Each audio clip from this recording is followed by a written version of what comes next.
Everyone, welcome back to our channel HPG के Nakul Pasteur. आज हम करेंगे, जैसा कि आपको पता ही है, हम लोग एचपी टेट और सी टेट की प्रिपरेशन कर रहे हैं। तो आज से हम शुरू करें साइकोलॉजी। आपने देखा होगा मैंने आपको साइकोलॉजी के बहुत सारे क्वेश्चन वाइज क्वेश्चन आंसर या एमसीक्यू टाइप कुछ क्वेश्चन कराए हैं, पहले भी वीडियोस डाली हुई हैं। लेकिन अब से हम करेंगे टॉपिक वाइज, जिसमें कि हमारा चैप्टर 1 हम लेंगे, विकास की अवधारणा और इसका अधिगम से क्या संबंध है, उसके बारे में आज हम चर्चा करेंगे। तो चैप्टर 1, ये जो चैप्टर 1 है, इसको हम दो तरह से, दो पार्ट्स में हम इसको करेंगे। पहले पार्ट में, जो कि आज का पार्ट है, इसमें आपको आएगा कि आपने थ्योरी, इस पार्ट में आप लोग थ्योरी देखेंगे, और जो सेकंड पार्ट इसका आएगा उसमें हम देखेंगे क्वेश्चन आंसर। और आप जो भी आपको एग्ज़ाम में क्वेश्चन देखने को मिलेंगे वो यहीं से देखने को मिलेंगे, क्योंकि हम लोग जो है सब कुछ कवर करेंगे। तो चलिए शुरू करते हैं। और शुरू करने से पहले, अगर अब तक आपने हमारा चैनल सब्सक्राइब नहीं किया है तो प्लीज़ उसे सब्सक्राइब करें। और चलिए साइकोलॉजी का फर्स्ट चैप्टर देखते हैं। सबसे पहला, जैसे कि मैंने आपको कहा, दो पार्ट्स में आएगा। पहले पार्ट में आएगा इसकी थ्योरी, और दूसरे पार्ट में इसके सभी क्वेश्चन आंसर। तो चलिए देखते हैं। सबसे पहले हमें ये जानना होगा कि आखिर ये विकास होता क्या है, ये विकास की अवधारणा क्या है। तो थोड़ा थोड़ा हम जिसके बारे में जानेंगे, ताकि हमें जो है विकास के बारे में पता चल सके कि अगर हमें एग्ज़ाम में पूछ लिया जाए ये विकास होता क्या है, तो हम उसका जवाब दे सकें। तो चलिए देखते हैं।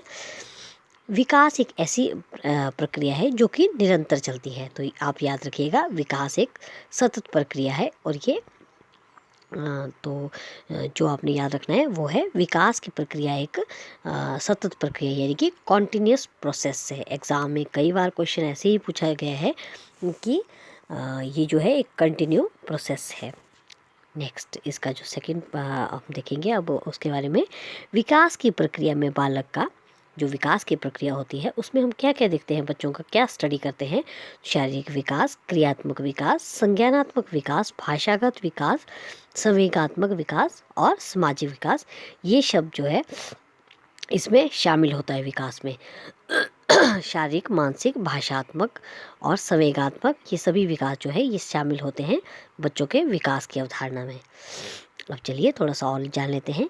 विकास की प्रक्रिया के अंतर्गत विकास की प्रक्रिया में क्या क्या आता है।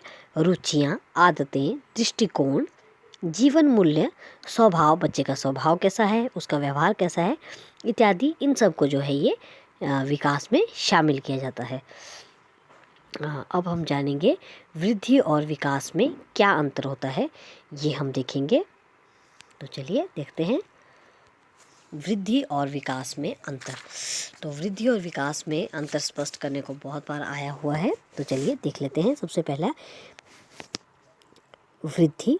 वृद्धि शब्द का प्रयोग परिमाणात्मक परिवर्तनों, जैसे परिमाणात्मक होता है कि बच्चे के बड़े होने के साथ साथ उसके आकार, लंबाई और ऊंचाई भी जो है वो उसको शामिल होता है।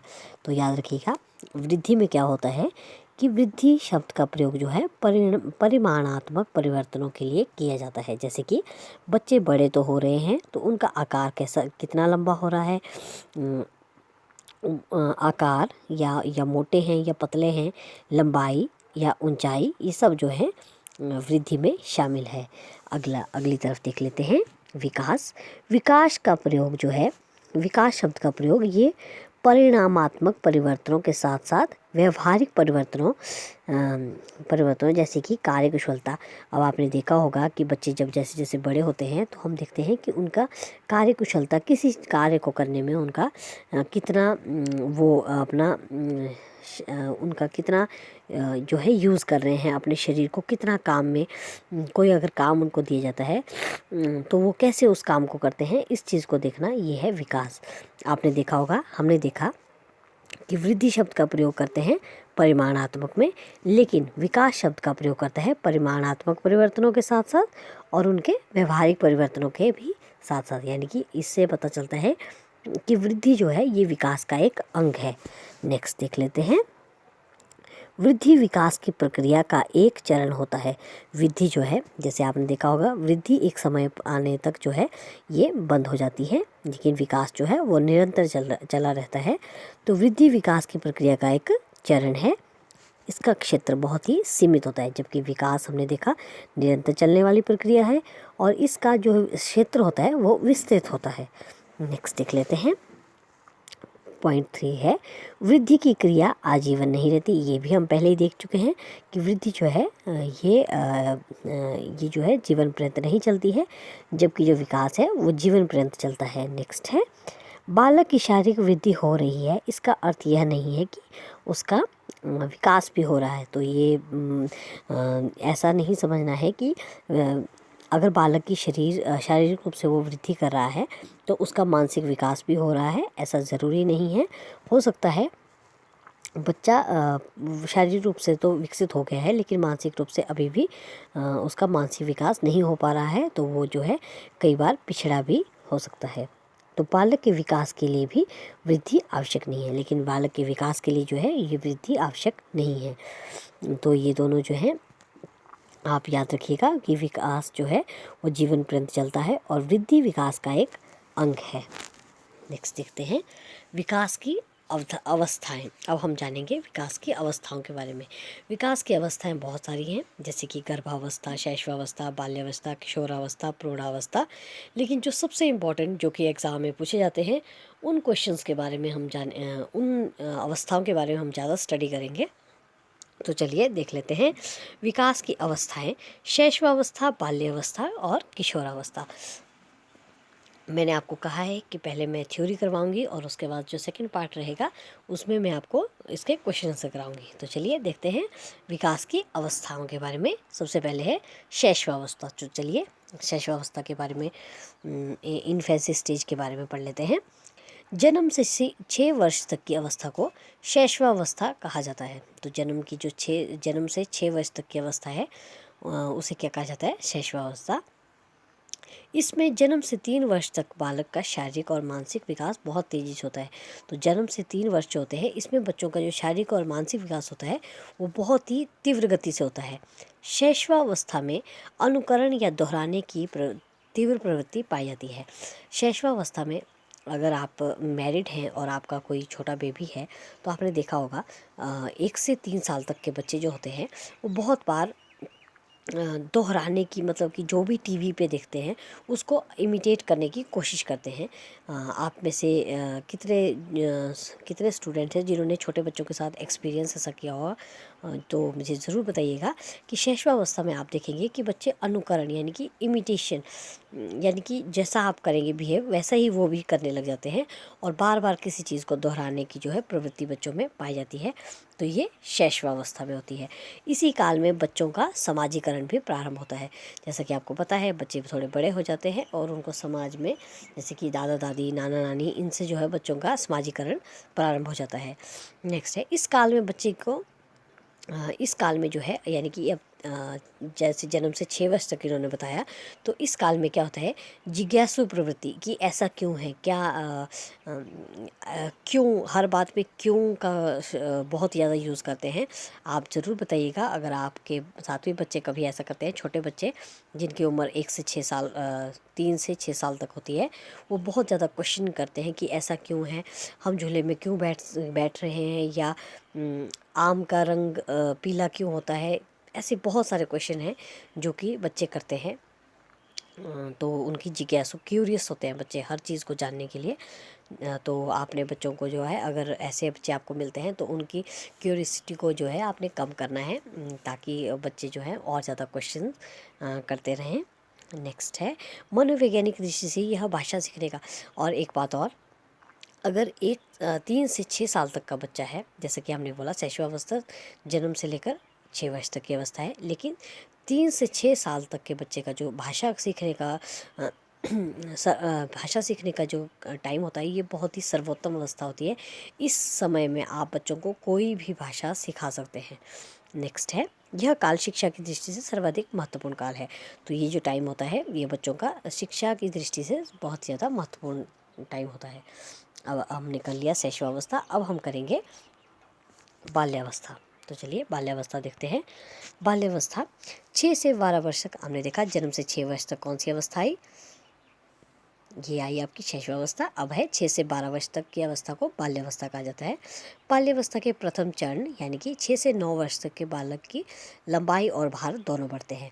अब इसमें जो है 2 चरण दिए गए हैं 6 से 12 वर्ष से, एक 6 से 9 और दूसरा 9 से 12। तो पहले चरण में बच्चों के लंबाई और भार बढ़ते हैं। इस काल में बच्चों के चिंतन और तर्क की शक्तियों का जो है विकास होता है।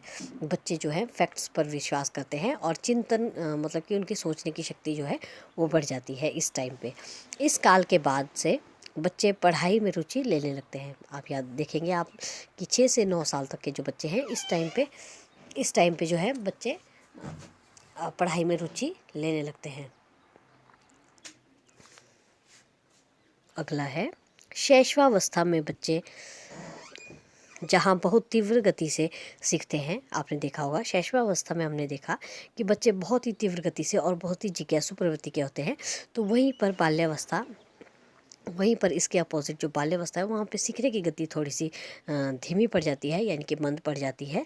किंतु उनके सीखने की जो उनकी का क्षेत्र होता है वो शैशवावस्था की तुलना में बहुत ज़्यादा बढ़ जाता है। जैसा कि आपने देखा, हमने पढ़ा कि वो फैक्ट्स पे बात करते हैं। नेक्स्ट है मनोवैज्ञानिक की दृष्टि से इस अवस्था को बच्चे की शिक्षा के लिए जो है विभिन्न विधियों का प्रयोग करना चाहिए। अब इस टाइम पे अगर आपके पास ऐसे बच्चे हैं 6 से 12 वर्ष तक, तो इस टाइम पे आप लोग विभिन्न मेथड्स का जो है प्रयोग कर सकते हैं। जैसे कि हमने बहुत सारे मेथड आपने बीएड में पढ़े होंगे, और अगर आपको आते हैं डेमोस्ट्रेशन मेथड और लेक्चर मेथड या और भी कोई मेथड है जो अभी मुझे ध्यान नहीं आ रहा है, लेकिन अगर आपको आता है तो प्लीज़ कमेंट बॉक्स में ज़रूर लिखिएगा कि कौन कौन से मेथड्स हैं जो कि हम बच्चों को 6 से 12 साल तक के बच्चों के साथ जो है मेथड्स के ज़रिए उनको पढ़ा सकते हैं। नेक्स्ट है किशोरावस्था। ये बहुत ही इम्पॉर्टेंट किशोरावस्था एडोलेसेंस पीरियड जो है ये 12 से 18 वर्ष की अवस्था को किशोरावस्था कहा जाता है। और इस अवस्था के बारे में आपको बहुत ज़्यादा पता भी होगा। यह वह अवस्था होती है जिसमें व्यक्ति बाल्यावस्था से परिपक्वता की ओर जो है उन्मुख होता है, यानी कि बच्चे बाल्यावस्था से जो है कि बाल्यावस्था से परिपक्व यानी कि मैच्योरिटी की तरफ जो है अग्रसर होते हैं। इस अवस्था में किशोरों की लंबाई और भार दोनों वृद्धि होती है। आपने देखा होगा 13 से 14 साल तक के बच्चों की लड़कों की अपेक्षा लड़कियों की लंबाई और भार में जो है यहाँ पे कहने का मतलब ये है कि 13 से 14 साल तक की जो लड़कियाँ होती हैं उनको एज़ कंपैरिजन लड़कों से ज़्यादा वृद्धि होती है लड़कियों की। लेकिन 14 से 16 वर्ष ऐसा होता है जिसमें कि लड़कों की लंबाई और मांसपेशियाँ जो है वो तेज़ी से बढ़ती हैं। तो आपने याद रखना है कि 13 से 14 साल तक की आयु में जो है लड़कियों के भार और मांसपेशियाँ बढ़ती हैं, जबकि 14 से 18 साल तक के 14 से 16 साल में लड़कों के मांसपेशियाँ और लंबाई बढ़ती है। इस काल में प्रजनन अंग विकसित होने लगते हैं और उनकी जो है काम की प्रवृत्ति जो है वो बढ़ जाती है, यानी कि प्रजनन अंग जो है बच्चों के वो विकसित होने लगते हैं। इस अवस्था में किशोरियों को बुद्धि और पूर्ण विकास जो है वो ध्यान केंद्रित करने के लिए बढ़ जाती है और स्मरण शक्ति बच्चों की बहुत तेज़ हो जाती है इसमें। और इस टाइम पे पेरेंट्स को जो है थोड़ा बच्चों से जो है एज अ फ्रेंड बन के जो है उनके साथ बिहेव करना चाहिए, ताकि बच्चे जो है कई बार ऐसा होता है कि इस टाइम पे बच्चों का पीयर ग्रुप यानी कि जो फ्रेंड सर्कल होता है वो बहुत ही ज़्यादा एक्टिव होते हैं अपने फ्रेंड सर्कल के लिए। और अगर बच्चों को अगर इस टाइम पे अगर कहीं गलत संगत पड़ जाए तो वो हो सकता है इसके नेगेटिव जो रिज़ल्ट्स होते हैं वो भी देखने को मिले। तो इस समय तभी इसी को जो है तूफ़ान की एज भी इसको कहा जाता है। किशोरावस्था इज़ नॉन एज तूफ़ान एज तीव्र जीवन में तूफ़ान काल की भी संज्ञा जो है किशोरावस्था को दी गई है। तो ये था आज का टॉपिक जिसमें कि हमने देखा विकास के बारे में पढ़ा। कल हम पढ़ेंगे विकास के बारे में पढ़ा और स्टेजेस के बारे में पढ़ा कि विकास की कौन कौन सी स्टेजेस होती हैं। और कल हम पढ़ेंगे इससे रिगार्डिंग, इस चैप्टर से रिगार्डिंग जो भी क्वेश्चन एग्ज़ाम में पूछे जाते हैं उनको हम देखेंगे क्वेश्चन आंसर फॉर्म में। आई होप आपको ये वीडियो अच्छी लगी होगी। अगर अच्छी लगी है तो प्लीज़ लाइक शेयर ज़रूर करें और हमारे चैनल को सब्सक्राइब भी ज़रूर करें। Thanks for watching.